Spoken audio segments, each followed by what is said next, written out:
Bonjour à toutes et à tous les amis, c'est Zirog, j'espère que vous allez bien, que vous avez la patate comme d'habitude. En tout cas aujourd'hui j'ai vu comme quoi vous voulez quelques petits frissons, du coup nouveau thread d'horreur, et nouveau thread d'horreur réel, ça veut dire que c'est quelque chose qui peut vous arriver, donc faites attention. Et chose promise, chose due, dans mon dernier thread je vous avais promis comme quoi les gens qui trouveraient le mot caché de la vidéo auront une dédicace dans ce thread là. Du coup c'est ce que je vais faire aujourd'hui, et les 5 que je vais vous citer ils ont été très réactifs, et la première personne à avoir trouvé le mot c'est Farzouz, la personne qui a été le plus réactif, bravo à lui. Mais après en second on a Low Events, en troisième on a Lox, en quatrième on a Noé Hubert, en cinquième Darkoussoum et en sixième Natnat. Ces 6 personnes là ils ont été grave actifs, donc bravo à vous. Mais en tout cas il n'y a pas de mots cachés dans ce thread là malheureusement, mais dans le prochain promis, et yeah, let's go. En tout cas aujourd'hui nouveau thread en rapport avec la technologie, en rapport avec le hack. On n'est pas sûr à 100% que le thread soit vrai ou pas, on n'est jamais sûr, mais en tout cas moi je pense qu'il est vrai et j'y crois beaucoup.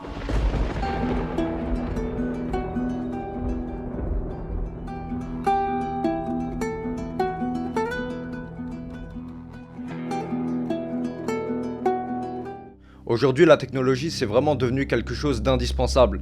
C'est quelque chose qui évolue de jour en jour et qu'on utilise vraiment au quotidien, comme le téléphone ou autre chose. Et à l'heure d'aujourd'hui, toute notre vie, elle est reliée justement à cette technologie, qui est sécurisée quand même de plus en plus au fil du temps. Mais il y a quand même des gens nommés hackers qui arrivent justement à trouver une faille et qui puissent dégoter nos informations. Oh les petits cons.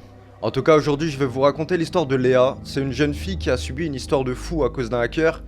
Et quelque chose qu'on n'aimerait pas que ça nous arrive franchement. Et il serait même possible, c'est pas sûr encore, mais que le hacker commente cette vidéo. Donc s'il commente cette vidéo, n'oubliez pas de l'insulter comme il faut, mais sans insulte, parce que c'est pas gentil, mais clashez-le ce bâtard. Léa, elle est étudiante dans un lycée, elle vient juste de terminer sa journée de cours, qui s'est passée assez bien d'ailleurs. Mais le problème c'est qu'on est en plein mois de janvier, et en plein mois de janvier on est en plein hiver, et il fait nuit tôt. Et ça veut dire qu'elle a fini à 17 h, du coup elle va rentrer chez elle de nuit, et toute seule. Et son trajet, il va bien se passer comme d'habitude, mais c'est une fois qu'elle va rentrer chez elle qu'elle va recevoir 2 demandes d'amis sur Snapchat. Et Léa, elle est souvent sur les réseaux, du coup, des demandes d'amis, elle en a des dizaines par jour. Du coup, jusqu'ici, rien d'inhabituel. Mais ce soir-là, elle va recevoir l'invitation d'un certain No-Name, une personne apparemment qu'il n'aurait pas de nom, et elle va l'ajouter, comme d'habitude, elle ajoute tout le monde. Elle va recevoir un enchaînement de notifications de sa part, et c'est en ouvrant son appli qu'elle va voir que la personne en question lui a envoyé une vingtaine de snaps vidéo. C'était vraiment tous des snaps vidéo. Et une fois qu'elle va décider de l'ouvrir, elle va voir que en fait c'était elle dans les snaps vidéo. Elle qui est en train de marcher dans la nuit toute seule. Ça veut dire que pendant qu'elle était en train de rentrer chez elle tranquillement, il y avait une personne derrière qui était en train de la filmer. Et le pire, comme je vous ai dit, c'est qu'elle a reçu une vingtaine de snaps vidéo. Ça veut dire que la personne a snappé vraiment tout le trajet. Donc ça commence à être un petit peu louche. Ça l'a fait un peu stresser, mais en y réfléchissant bien, elle s'est dit ça doit être sûrement la blague d'un ami, même si ça fait un petit peu long quand même comme blague. Et elle va directement penser à une amie à elle qui fait beaucoup ce genre de blagues justement. Et c'est une fois qu'elle va l'appeler que son ami va lui certifier que c'était pas elle, et justement d'aller en parler directement à sa mère, ou même carrément à la police, parce que c'est pas normal ce qui lui arrive, et ça c'est carrément du harcèlement. Donc elle commence à avoir quand même quelques petits doutes, et ce qu'elle va faire c'est qu'elle va y aller sur le profil Snapchat de No-Name pour essayer d'avoir quelques informations sur lui, mais elle va rien trouver d'intéressant, sauf sa localisation qui était activée. Vous devez le savoir, mais depuis une mise à jour Snapchat, vous pouvez activer ou désactiver votre localisation. Et lui, No-Name, il a décidé d'activer sa localisation, mais son Bitmoji, il était dans le sud de l'Espagne. Et c'était pas si logique que ça, parce qu'il y a à peine une heure, il était en train de filmer Léa qui était en train de rentrer chez elle. Donc, soit il a utilisé un VPN, au moins avec ça il pourrait se situer à peu près partout dans le monde sans se faire opérer. Ou soit c'est qu'il y avait carrément un réseau derrière tout ça, carrément une organisation, excusez-moi, de personnes qui font ça. Elle va finir sa semaine un petit peu parano, mais plus rien. Plus rien jusqu'à la semaine prochaine, où elle va recevoir encore un message de No-Name. D'ailleurs je comprends même pas pourquoi elle l'a pas supprimé, c'est un petit peu louche. Et son message c'était « Tu es belle aujourd'hui ». Et ça c'est inquiétant, parce que ça veut dire que la personne l'a vu ou est en train de la voir même carrément en ce moment même.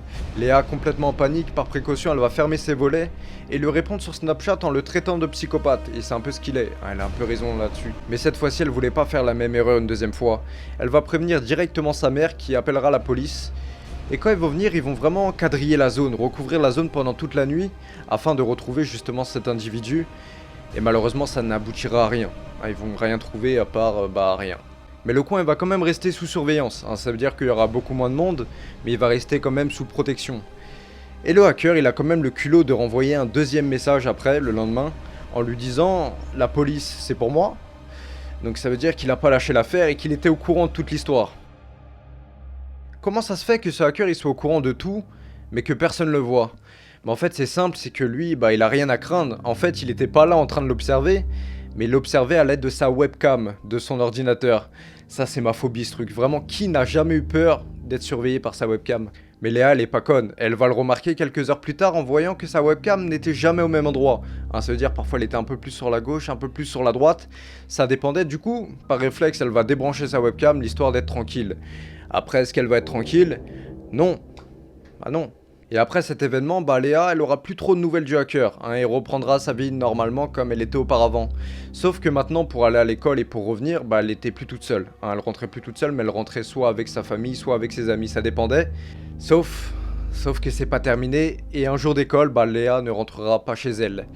Sa mère va s'inquiéter le soir même et va appeler justement ses amis pour savoir si elle était bel et bien en cours ce jour-là. Et ils vont lui dire comme quoi ce matin elle était en cours, mais l'après-midi elle n'y était pas. Donc ça veut dire qu'elle avait séché les cours. Mais Léa c'était pas ce genre d'élève à partir sans aucune raison de son école. Elle travaillait bien, elle avait de bonnes notes et séchait très rarement les cours. Et sa mère elle avait bien raison de penser ça parce que Léa en fait avait définitivement disparu et personne ne savait où elle était.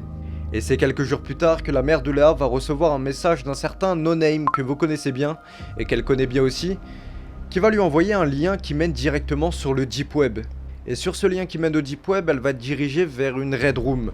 Pour ceux qui connaissent pas les Red Room, en fait c'est un live où il y a plusieurs personnes et les personnes décident du sort d'une personne qui se fait torturer. C'est pas très glorieux tout ça, mais ça existe. Et comme vous avez sûrement bien dû le comprendre, aujourd'hui la torturée, c'était Léa. Et la mère de Léa, elle va recevoir un deuxième lien de la part de No Name qui va mener directement vers un site pour transférer de l'argent, de la crypto-monnaie pour ceux qui connaissent, c'est de l'argent en gros intraçable. Car la personne du live, qui était masquée bien entendu, demandait une somme de 100 000 € avant la fin du live, sinon auquel cas, Léa serait exécutée devant les yeux de tous. Et le problème dans l'histoire, c'est que les parents de Léa n'avaient pas 100 000 € sur leur compte en banque. Et c'est impossible de donner une somme que toi-même tu n'as pas. Du coup ils vont donner vraiment toutes leurs économies, vraiment tout ce qu'ils peuvent, ils ont fait leur maximum pour sauver leur fille, mais c'était largement pas assez.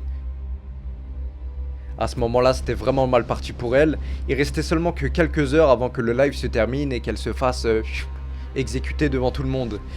Mais je vous ai pas dit un truc, c'est que tout le monde peut donner de l'argent, il n'y a pas que les parents de Léa qui peuvent donner, mais aussi tout le monde. Et par chance, les gens du live vont aussi en pâtir envers elle et vont donner de l'argent. Et au final, les 100 000 € vont largement être dépassés. Mais ces bâtards, ils vont quand même se défouler pas mal sur elle et lui mettre quand même pas mal de coups. Mais comme ils avaient prévu, chose promis, chose due, ils vont pas l'exécuter. Et ils ont reçu tout l'argent qu'ils voulaient. Donc il n'y avait aucune raison qu'ils la tuent.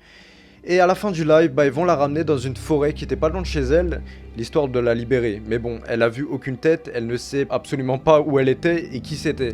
Donc Léa va rentrer chez elle, contente de voir ses parents, mais malheureusement traumatisée à vie. Mais ses parents ils vont quand même être choqués d'une chose, c'est que sur le Deep Web, justement sur le live, il y avait des gens qui attendaient qu'une chose, c'était l'exécution. Et ils étaient vraiment là pour ça, ils étaient là pour regarder la fille en train de se faire tuer. Car ce genre de live, c'est pas de la fiction, et c'est des trucs qui existent bel et bien, et si vous cherchez bien sur le Deep Web, vous pouvez trouver très facilement, c'est des choses vraiment communes là-bas. Et c'est quand même traumatisant, quand même pour les parents. Nous ça va, ça reste une histoire, donc c'était cool, ça nous a fait un petit peu froid dans le dos, mais bon, on kiffe ça. En tout cas, j'espère que vous avez kiffé cette histoire. En tout cas, n'hésitez pas à liker et à vous abonner si vous avez kiffé. Et on se retrouve très bientôt pour de prochaines vidéos. Regarde, même moyen, il est content. On se retrouve très bientôt pour de prochaines vidéos. D'ici là, portez-vous bien. Bye, tchuss.